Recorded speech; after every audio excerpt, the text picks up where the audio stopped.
Introduction. Intelligence has betrayed more men than ignorance ever could.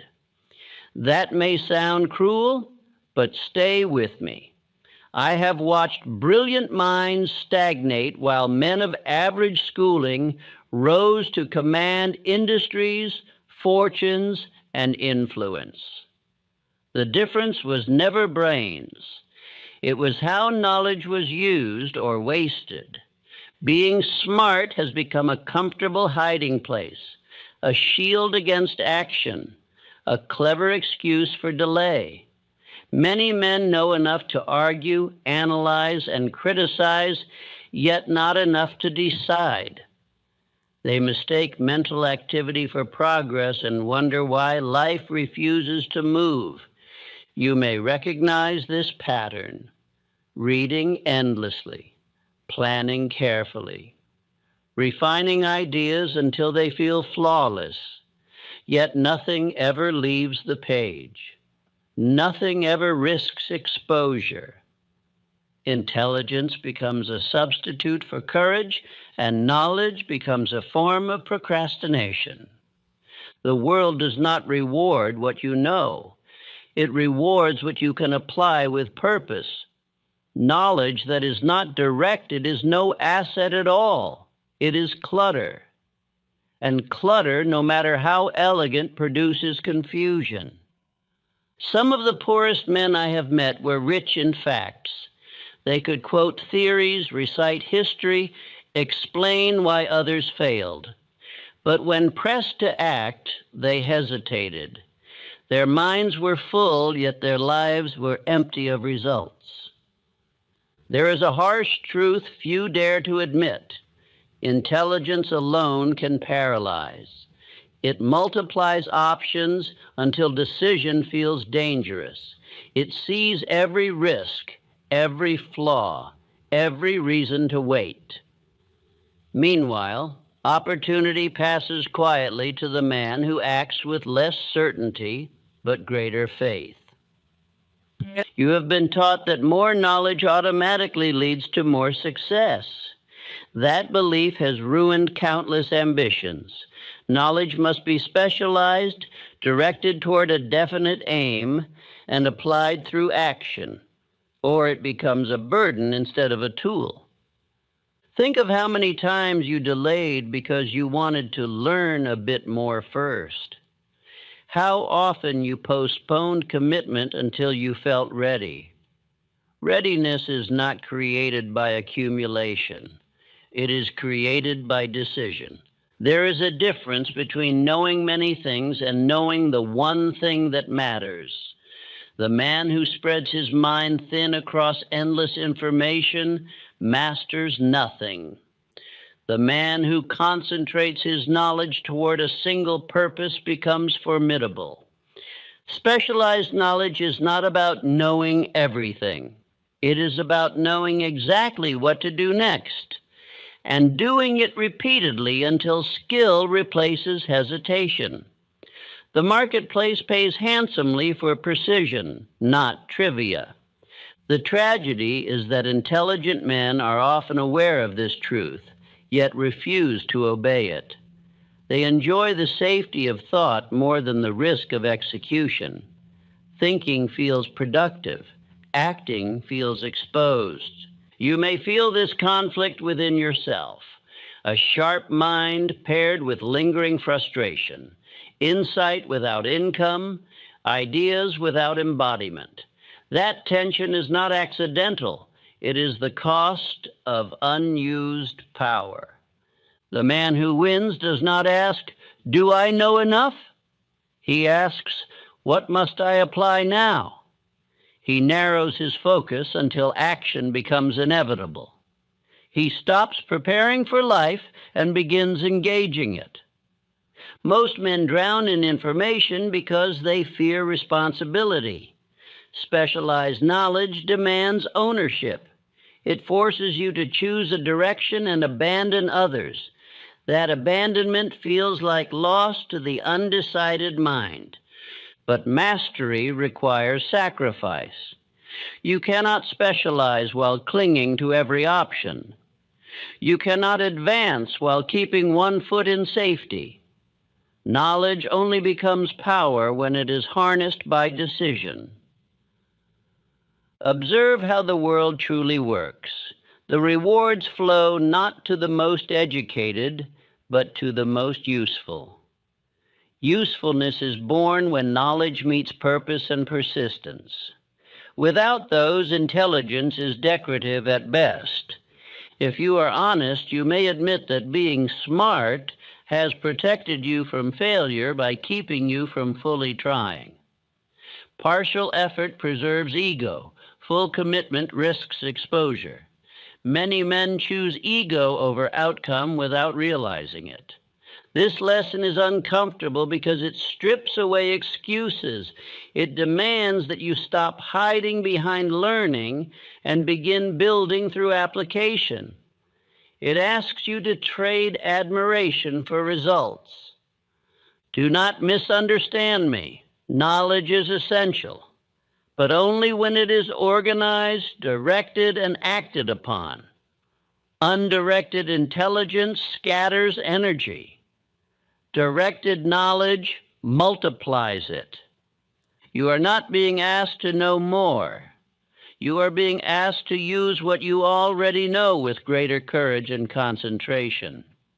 That is where transformation begins. If you continue listening as a collector of ideas, nothing will change. If you listen as a man ready to apply one principle with discipline, everything can change. The difference is not intelligence, it is obedience. Remain with me. What follows is not an attack on intelligence, but a refinement of it. You are about to learn why specialized knowledge, when joined with decision and persistence, can do what raw intellect never will. Intelligence, when left without command, often becomes a refuge rather than a force. I have observed men of remarkable mental ability who use their intellect not to advance, but to remain safely where they were. They thought deeply, reasoned carefully, and explained everything convincingly, yet their lives showed little movement. Their minds were active, but their circumstances were static. Ignorance rarely deceives a man into believing he is progressing when he is not. Intelligence does. The intelligent man can construct reasons so sound, so refined, that delay appears virtuous. He can explain why action should wait, why conditions are imperfect, why timing is not yet right. These explanations feel responsible, yet they quietly betray him. Being smart often provides a man with language to avoid decision. He analyzes every path until each seems equally flawed. He sees danger in opportunity and weakness in strength. The very capacity that should empower him instead multiplies caution. He becomes an expert in possibility and a novice in execution. I have seen men who could dissect the failures of others with remarkable clarity, yet could not commit themselves to a single course of action. Their intelligence sharpened their criticism, but dulled their courage. They mistook awareness for advancement and understanding for progress. The undirected mind enjoys motion without consequence. It plans, revises, evaluates, and refines endlessly. This motion creates the sensation of work. The man feels busy, engaged, and even responsible. Yet nothing leaves the mind to test itself in reality. Nothing risks rejection. Nothing demands persistence. This is how intelligence becomes a comfortable hiding place. The man can tell himself he is preparing. He can point to books read, ideas studied, and plans refined. All of it looks respectable. All of it avoids the single act that would expose his readiness: decision. Decision is frightening to the intelligent man because it ends debate. Once a choice is made, analysis must give way to action. Action invites error. Error threatens the image of being smart. Many men unconsciously protect that image at the cost of results. I have known men whose greatest fear was not failure, but looking foolish. Intelligence made them sensitive to judgment. They preferred to be admired for their insight rather than tested by execution. They chose safety of reputation over growth of results. Meanwhile, men of average schooling but greater decisiveness moved past them quietly. These men did not see as many risks. They did not understand every angle, but they acted. They adjusted through experience rather than speculation. Life responded to their movement. Observers later called these men fortunate. They were not fortunate. They were obedient to action. Life does not reward brilliance. It rewards application. Intelligence without aim scatters effort. It opens too many doors at once and commits to none. The man becomes a collector of options rather than a builder of outcomes. Each option seems valuable, so none are chosen decisively. This scattering costs time, not dramatically but silently. Days pass in preparation, years pass in refinement, decades pass in explanation. The man grows older while still getting ready. I have met men who spent 10 years learning before they felt prepared to begin. When they finally acted, they discovered that most of what they learned had no use. What they needed could only have been learned through action. Intelligence encourages the illusion that readiness can be achieved through accumulation alone. This illusion is costly. Readiness is not accumulated. It is forged through commitment. The mind that knows too much often waits too long. It seeks certainty where none can be provided. It wants assurance before risk. Life offers assurance only after movement. Men of simpler understanding often move sooner because they do not demand perfection. They accept imperfection as part of progress. The intelligent man resists this. He wants clarity before commitment. He forgets that clarity is born of commitment. This is why intelligence, when undisciplined, betrays its owner. It delays him at the threshold where others pass through. It equips him with reasons to remain still, while life favors those who advance imperfectly. Others see this and speak kindly. They say the man is thoughtful, careful, and wise. They do not see the quiet cost. They do not see the years slipping by unused. The intelligent man often knows this cost inwardly. He feels a tension between his ability and his results. He senses that his mind has outpaced his life. This tension becomes frustration, then doubt, then quiet resentment. He may blame circumstance, he may blame opportunity, he may blame timing. Rarely does he blame the misuse of intelligence itself. Yet the truth remains. Intelligence that does not obey direction becomes a burden. It weighs the mind down with possibilities that are never realized. It fills thought with complexity while life demands simplicity. Life responds to movement, not to contemplation. It cooperates with effort, not explanation. The intelligent man must learn this lesson deliberately. for his mind will not teach it to him naturally. Many men mistake understanding for mastery. Understanding feels complete. Mastery feels uncertain until proven. The intelligent man enjoys the comfort of understanding and avoids the discomfort of testing it. This avoidance is subtle. It does not appear as laziness. It appears as refinement. The man refines his plan one more time. He studies one more principle. He waits for one more confirmation. Each delay seems reasonable. Together, they become fatal. I have known men who could explain success more clearly than those who achieved it. Their explanations were accurate. Their lives were not. The marketplace does not reward explanation. It rewards execution. It pays for results, not reasons. The man who learns this early saves years. Instead of polishing thought endlessly, he chooses a direction and applies what he knows imperfectly. Imperfect action teaches faster than perfect planning. The intelligent man must discipline his mind.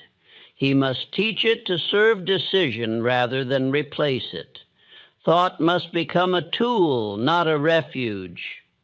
This discipline does not diminish intelligence, it redeems it. Intelligence directed toward a single aim becomes formidable. Intelligence allowed to roam freely becomes distraction. Men who master this shift appear decisive.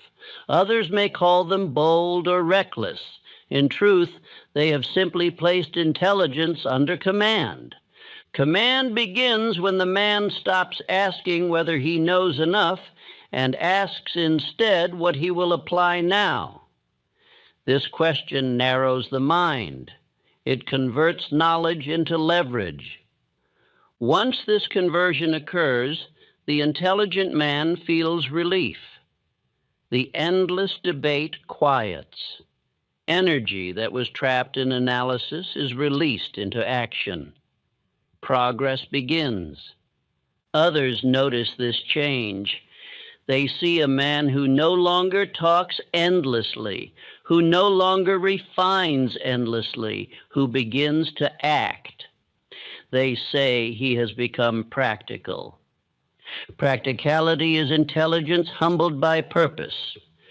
This humility is not weakness, it is strength. It allows intelligence to function as intended. Intelligence was never meant to replace action. It was meant to guide it. The man who understands this no longer hides behind being smart. He uses intelligence as weapon rather than shield. Say these words quietly, not as rebuke, but as correction. I do not use my intelligence to delay my life. I direct what I know toward action and allow experience to teach me. This correction alone can save 10 years of preparation without progress. It marks the moment when intelligence stops betraying a man and begins to serve him. What follows will reveal why knowledge without direction becomes clutter, how accumulation paralyzes decision, and how clearing the mind of excess restores power to act. Knowledge, when gathered without direction, does not strengthen a man. It burdens him. I have seen minds so crowded with facts, theories, and borrowed ideas that no single thought could move freely. These men were not ignorant. They were overloaded. Their difficulty was not lack of understanding, but excess of it. The human mind was never designed to store everything it encounters. It was designed to select, organize, and apply. When knowledge is accumulated without a definite purpose, it loses its character as power and becomes clutter. Clutter does not assist movement. It obstructs it. Many intelligent men believe that learning more will eventually create readiness. They imagine a moment when enough information has been gathered and action will feel safe. That moment never arrives. Information multiplies faster than certainty, and readiness retreats as knowledge expands. The educated mind sees more angles than the untrained one.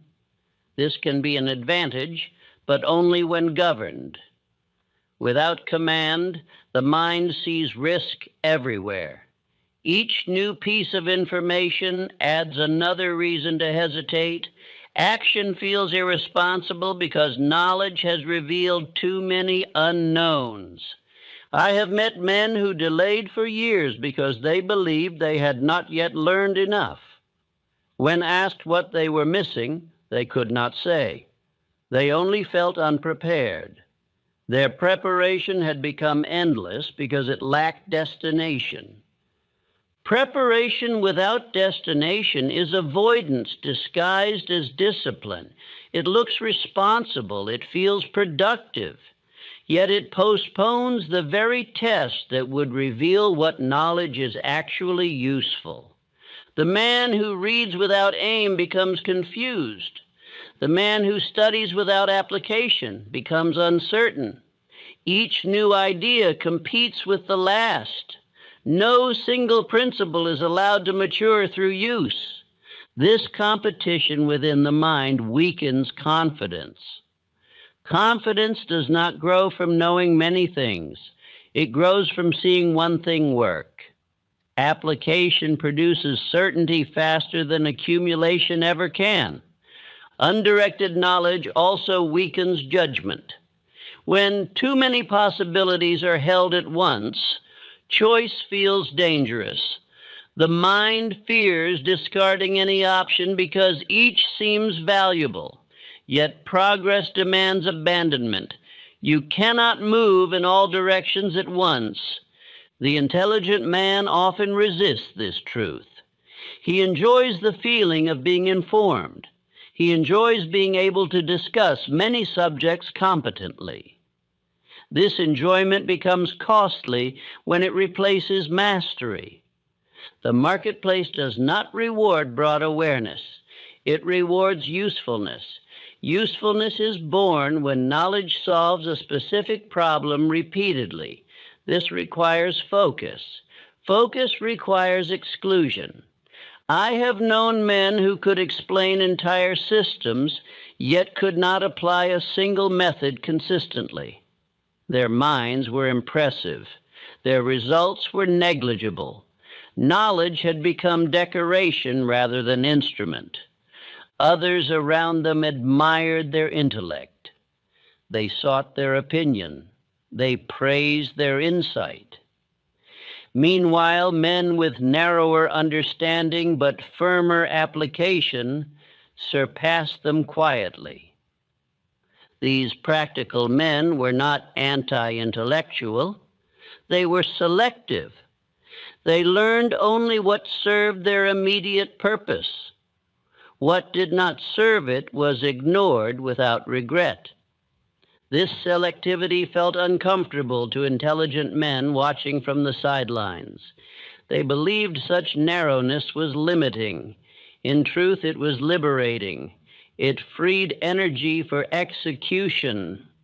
Undirected knowledge drains energy because it demands constant evaluation. The mind never rests. It continually reassesses, compares, and revises. This internal motion exhausts will. Exhausted will avoids action. The man feels tired without having done anything substantial. He mistakes mental fatigue for effort and rests prematurely. This pattern can steal decades. A man may spend 10 or 15 years learning, believing he is progressing, while his life remains unchanged. By the time he realizes the cost, habit has hardened. Habitual accumulation becomes identity. The man sees himself as a thinker, a learner, a student of life.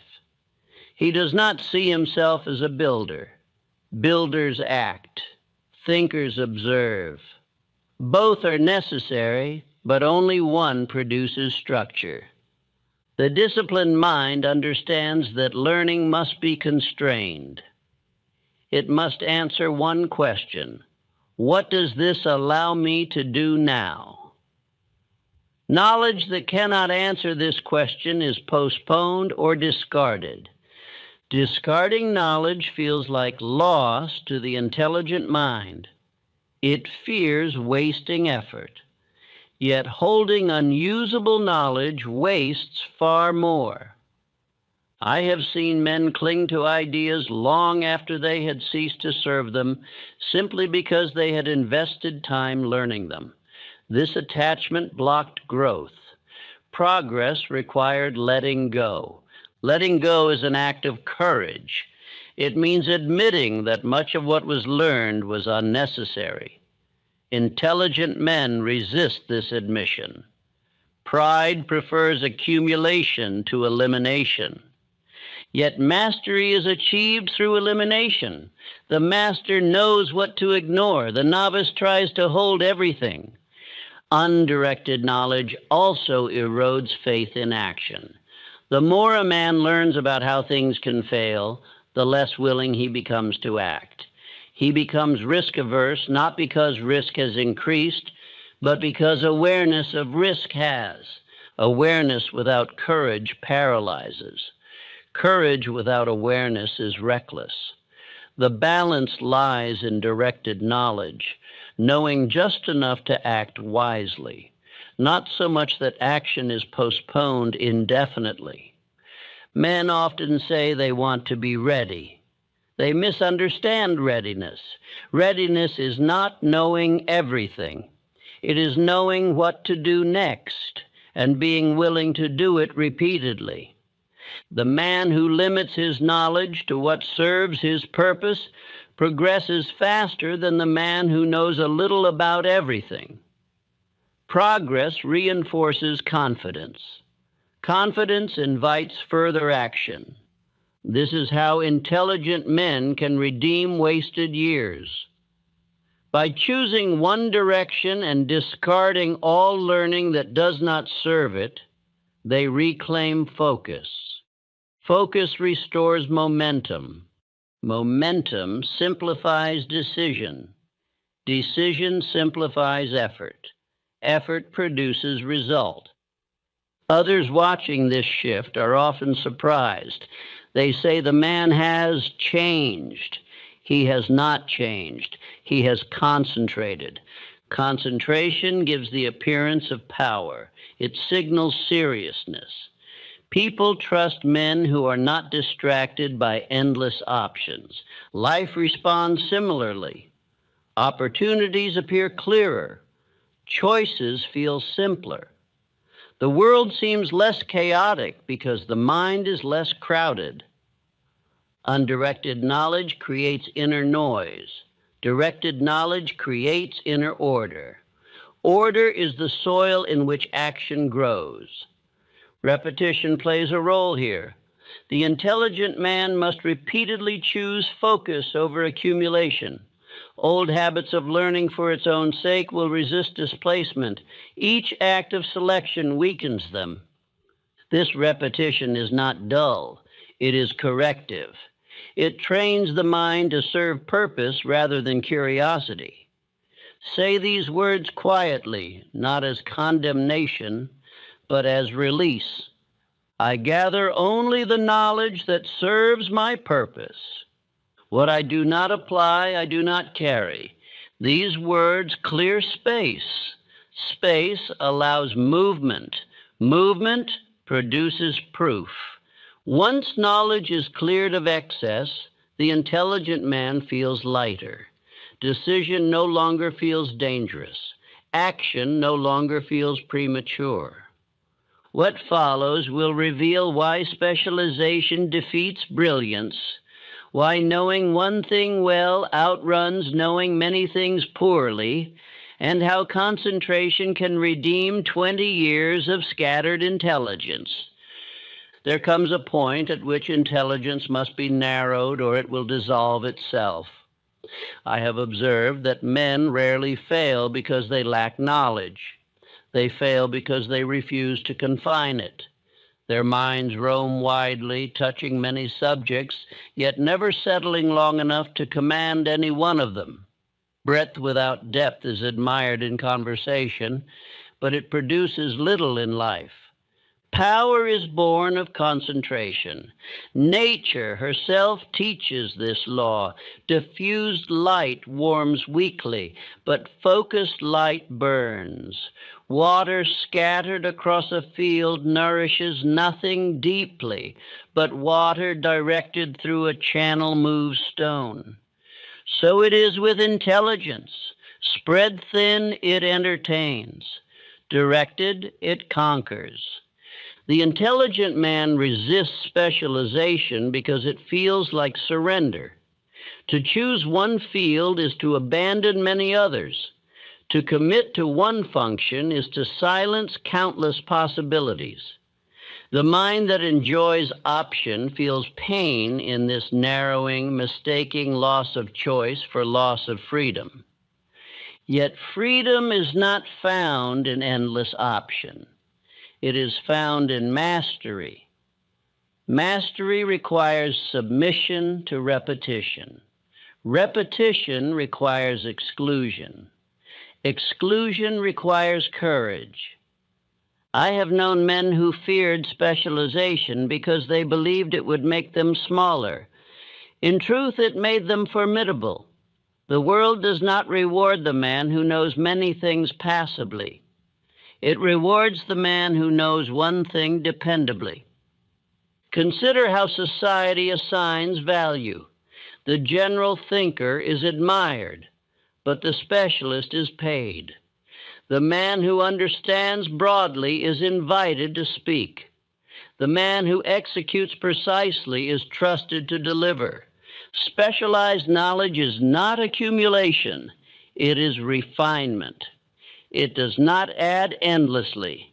It subtracts relentlessly until only what works remains. This refinement feels uncomfortable to the intelligent mind. It requires admitting that much learning was unnecessary. It requires discarding cherished theories. It requires humility. Humility is the doorway through which intelligence becomes useful. Until intelligence bows to purpose, it serves ego rather than result. Men of great achievement did not know everything. They knew exactly what to do next. They learned what was required, applied it, observed the result, and adjusted. Their knowledge grew narrow and deep. Others watching believed these men possessed rare insight. In truth, they possessed discipline, discipline to repeat what worked and abandon what did not. I have studied men who mastered trades, systems, or methods through repetition so thorough that action became instinct. They no longer debated, they executed. Their intelligence had been absorbed into habit.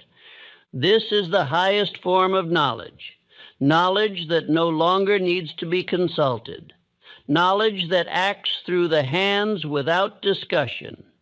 The intelligent man often delays specialization because he enjoys the identity of being knowledgeable. Specialization threatens that identity by making ignorance visible. The man must admit what he does not know and focus on learning it deeply. This admission feels dangerous. It exposes weakness.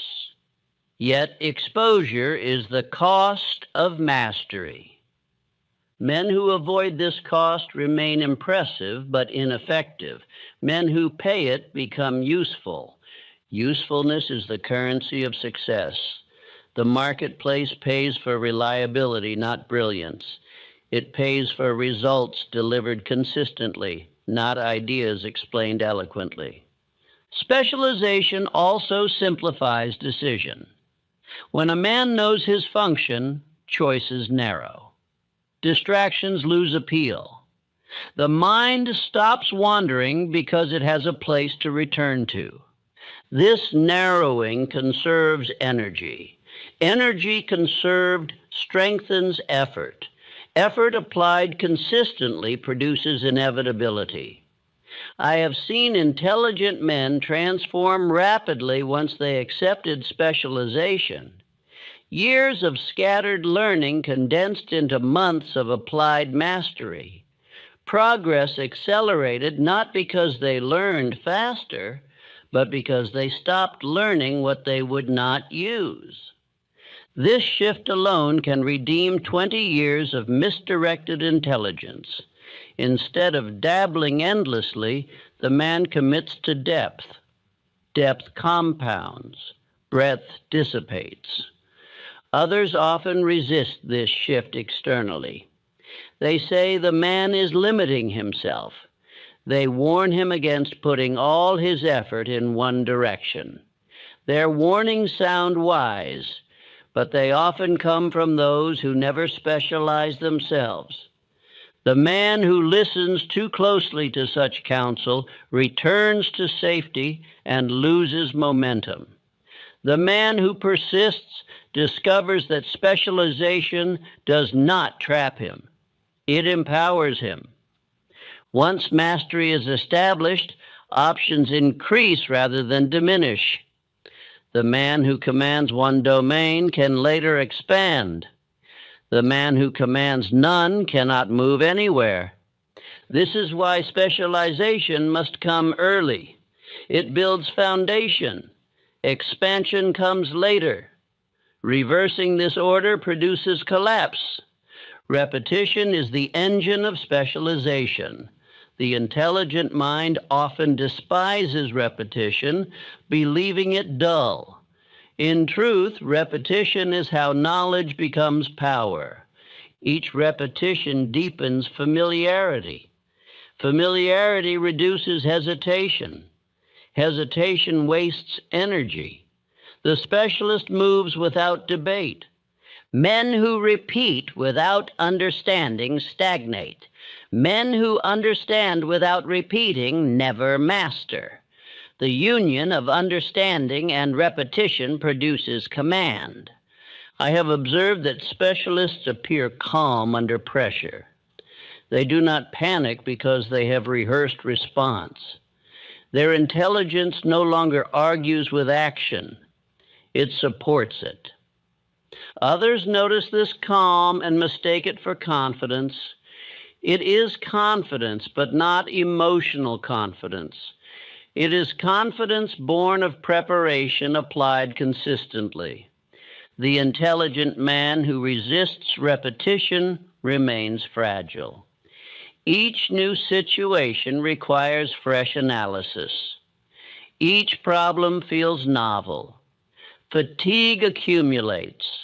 The specialist encounters fewer surprises. Variations exist, but the foundation holds. This stability frees attention for improvement rather than survival. Specialization also strengthens faith in action. The man sees results from repeated effort. These results reinforce belief. Belief encourages persistence. This cycle, focus, repetition, result, creates momentum. Momentum is what intelligence alone can never produce. Men often ask how to choose what to specialize in. The answer is not found in perfect foresight. It is found in commitment. The man chooses what he will commit to and allows experience to refine the choice. Indecision at this stage is more damaging than error. Error corrects. Indecision stalls. The intelligent man must learn to tolerate imperfection. Specialization begins imperfectly. Skill develops through correction, not contemplation. Those who wait to specialize until certainty appears never do. Certainty arrives only after repetition has done its work. Others watching the specialist later say he was naturally gifted. They do not see the discipline that made his actions appear natural. Gift without discipline is wasted. Discipline without gift produces competence. Gift with discipline produces authority. Authority commands respect without asking for it. It also attracts opportunity. People seek those who can be relied upon. Life does the same. Opportunities align with those who have demonstrated focus. Scattered effort confuses life. Directed effort instructs it. This is why specialization is not narrowing in the end. It is clarifying. It tells life where to respond. Say these words quietly, not as limitation, but as empowerment. I choose depth over display. I master what I touch and release what I cannot use. This choice transforms intelligence from ornament into instrument. It ends wandering and begins building. What follows will reveal why intelligence must finally surrender to decision, why analysis reaches a point of diminishing return, and why courage, not brilliance, is the final requirement for success. There arrives a moment in every intelligent man's life when thought has completed its proper work and must yield authority to decision. This moment is rarely dramatic. It does not announce itself with urgency or danger. It arrives quietly as a sense that further analysis no longer adds strength, but weakens resolve. Few recognize this moment. Fewer still obey it. The intelligent mind is reluctant to surrender control. It has served the man well in understanding, in planning, in seeing beyond appearances. Yet intelligence has a limit. When it exceeds that limit, it begins to erode the very progress it was meant to assist. Analysis is useful until it becomes refuge. Beyond that point, it protects the man not from failure, but from exposure. The intelligent man continues thinking because thinking allows him to remain untested. Action would measure him. Thought only flatters him. I have observed that intelligent men delay decision longer than others, not because they are cautious, but because they are aware of consequences. They see what could go wrong. They foresee embarrassment, loss, and error. This foresight, once helpful, becomes paralyzing. The less reflective man moves sooner because he does not perceive every danger. He learns by correction. The intelligent man attempts to eliminate error before it occurs. In doing so, he eliminates movement. Life does not reward errorless planning. It rewards correction in motion. Correction requires action. Action requires decision. Decision feels violent to the intelligent mind. It closes doors. It ends debate. It commits reputation to outcome. Once decided, the man can no longer hide behind possibility. This is why decision feels heavier than thought. Thought keeps all options alive. Decision kills many of them. The intelligent man experiences this as loss rather than liberation. Yet liberation lies beyond decision. Once a direction is chosen, the mind rests. The endless weighing ceases. Energy once trapped in analysis is released into effort. I have known men who experienced physical relief after deciding. Their sleep improved, their focus sharpened, their restlessness diminished. Nothing in their circumstance had changed. Only indecision had ended. Indecision drains energy quietly. It forces the mind to revisit the same questions repeatedly. Each revisit weakens confidence. Over time, the man becomes exhausted without having acted. This exhaustion is mistaken for effort. The man feels tired and concludes he has worked hard. In truth, he has debated hard. Debate produces no structure. Decision produces structure immediately. Even a flawed decision organizes effort. It gives experience something to correct. Intelligent men often fear making the wrong decision. They imagine that a single error will destroy everything. This belief is false. Repeated indecision destroys far more than single error ever could. Error teaches. Indecision postpones learning indefinitely. I have studied men who decided with imperfect knowledge and advanced rapidly. I have studied men who waited for certainty and never began. The difference lay not in wisdom, but in courage. Courage is not the absence of fear, it is obedience in the presence of fear. The intelligent man often waits for fear to diminish before acting. Fear rarely does. It must be carried forward, not eliminated. Once decision is made, fear loses authority. It remains present, but it no longer commands. The man moves despite it. This movement weakens fear over time. Others observe this and describe the man as bold.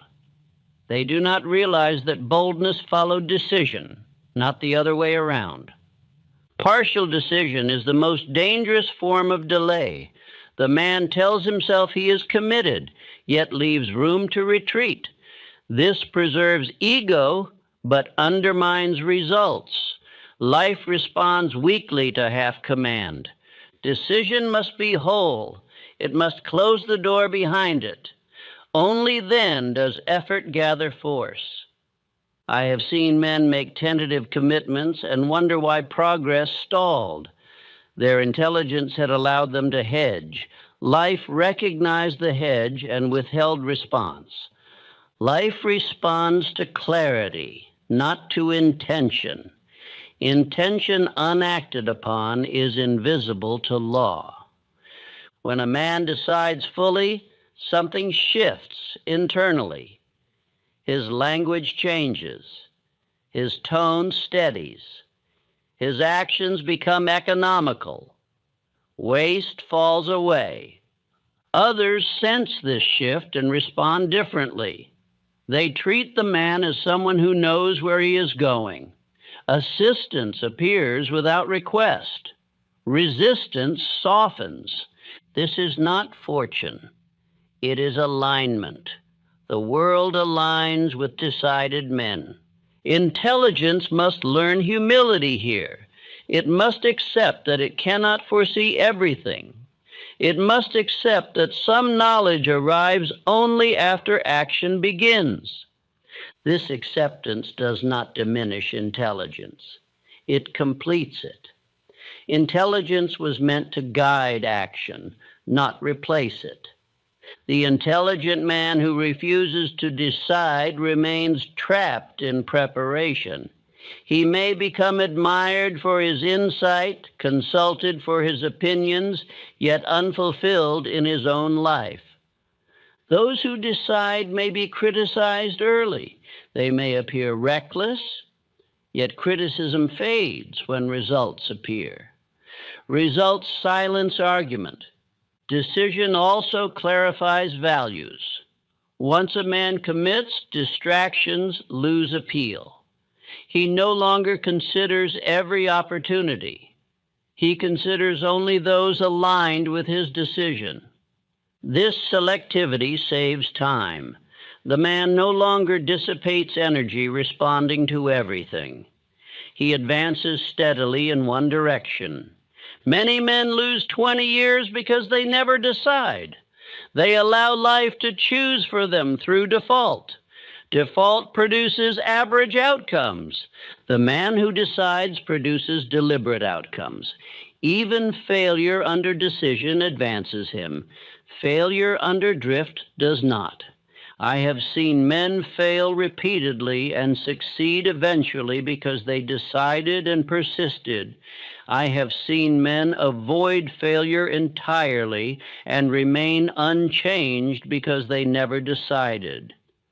Decision is the dividing line between thought and creation. Everything before it is preparation. Everything after it is construction. Repetition strengthens decision. Each day, the man acts in alignment with his choice.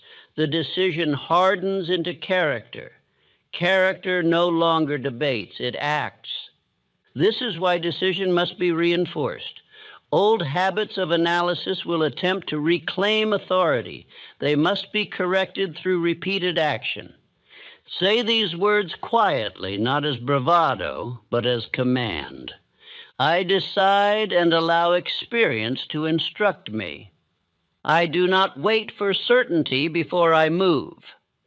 These words do not promise ease, they promise momentum. Momentum changes everything. It compresses time. It converts knowledge into power. It teaches faster than reflection ever could. What remains is to show how intelligence, once humbled by decision and disciplined by persistence, becomes an ally rather than an enemy, and how this redemption saves not merely years, but entire lifetimes of unrealized potential. When intelligence finally submits to decision, and decision is sustained by persistence, a transformation occurs that few men ever experience. Intelligence ceases to argue and begins to serve. Thought no longer competes with action, it supports it. At this stage, intelligence is redeemed, not abandoned, but disciplined and directed toward purpose. The greatest mistake intelligent men make is believing they must diminish their intellect in order to succeed. The opposite is true. Intelligence must be humbled, not silenced. It must accept a secondary role. When intelligence leads, life stalls. When purpose leads and intelligence follows, life advances. Ego resists this ordering. Ego delights in being admired for cleverness, insight, and understanding. Purpose demands usefulness instead. Usefulness is quieter. It produces results rather than applause. Many intelligent men unconsciously choose admiration over outcome and never realize the trade they have made. I have seen men whose minds were respected everywhere they went, yet whose lives never moved beyond preparation. Their intelligence made them welcome in discussion, but ineffective in creation. They were consulted often and accomplished little. By contrast, men who directed their intelligence toward a definite aim became valuable rather than impressive. Others began to rely on them. Their opinions carried weight because they were attached to action. Their words were trusted because their work endured. This is the distinction between ego-driven intelligence and purpose-driven intelligence. One seeks recognition. The other seeks completion. When intelligence is redeemed by purpose, knowledge organizes itself naturally. Ideas that do not serve the aim fall away without effort. What remains sharpens. Thought becomes economical. The mind grows quieter even as results increase. Quiet minds produce steady action. Steady action produces consistency. Consistency produces trust. Trust attracts opportunity. This chain is lawful and unfailing. Others observe this change and describe the man as effective, reliable, or formidable. These words are not compliments of intellect. They are acknowledgments of results. Life responds to redeemed intelligence as well. Resistance diminishes because effort is no longer scattered. Obstacles appear smaller because direction is firm. Delay shortens because confusion has been removed. The man no longer measures himself by how much he knows. He measures himself by what he completes. Completion becomes the new standard. This shift alone ends frustration. Completion redeems the past. All learning, even what once seemed wasted, is gathered and applied. Nothing is discarded. Everything finds use once direction is fixed. This redemption is why regret fades. The intelligent man often suffers from regret more than others because he knows what he could have done.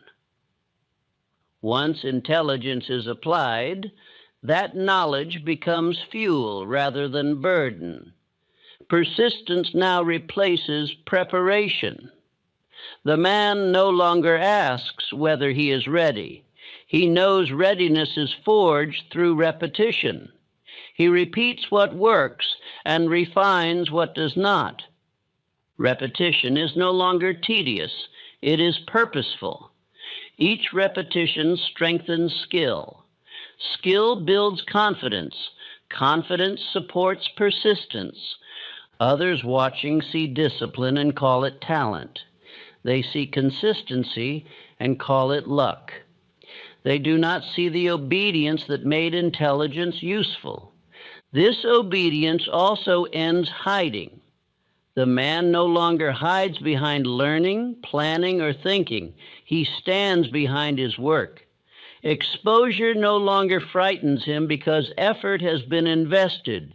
Exposure reveals imperfections. Imperfections are corrected through action. The cycle continues. This is how intelligent men save decades. Instead of living in preparation, they live in production. Instead of refining endlessly, they build steadily. 10 years lost to analysis can be reclaimed through one sustained commitment. 20 years scattered across half-finished ideas can be redeemed by one completed enterprise. 30 years of frustration can be erased by disciplined application. The man who redeems his intelligence also redeems his identity. He no longer sees himself as a thinker waiting to begin. He sees himself as a builder who thinks to improve. This identity stabilizes effort. The man no longer debates whether he belongs in action. He belongs because he is acting. Others respond to this certainty instinctively. They offer cooperation. They align their efforts. They follow direction without being asked. Leadership emerges naturally from usefulness. No title is required. Authority grows from consistency. Life itself cooperates with redeemed intelligence. Circumstances begin to arrange themselves around sustained effort. What once felt like resistance now feels like refinement. The intelligent man now understands what ignorance never had to learn, that knowledge is only potential until applied, and that potential unused becomes pain. Pain fades when potential is expressed. Expression brings relief even before success arrives. This relief is the quiet satisfaction intelligent men seek, but rarely find. It comes not from knowing, but from doing. The man no longer asks whether he is smart enough. He asks whether he is faithful enough to his work. Faithfulness replaces brilliance as the guiding measure. Brilliance flashes. Faithfulness builds. This is why the world belongs not to the clever, but to the committed. Commitment organizes intelligence into power. At this stage, intelligence becomes dangerous. In the best sense, it can no longer be distracted. It is aimed. Aimed intelligence multiplies effect. Small actions produce large results. Effort compounds. Momentum grows. Men who reach this stage rarely return to old habits. Once intelligence has tasted usefulness, it refuses ornamentation. It demands application. The man feels lighter carrying responsibility than he ever did carrying unused knowledge. The burden has shifted from thought to work, and work, though demanding, is honest. Honest work produces peace. Peace does not require ease. It requires congruence between ability and action. This congruence ends comparison. The man no longer measures himself against others. He measures himself against his own consistency. Time becomes ally rather than enemy. Each year builds upon the last. Nothing must be undone or explained away. This is how intelligence, once a liability, becomes the greatest asset a man can possess. Say these words quietly, not as hope, but as identity. I use what I know in service of a definite purpose. My intelligence obeys my decision and multiplies my results. With this ordering, intelligence no longer betrays you, it serves you. What once delayed you now accelerates you. What once protected you now propels you. And in this redemption, you do not merely succeed, you reclaim the years that thought alone could never give you back.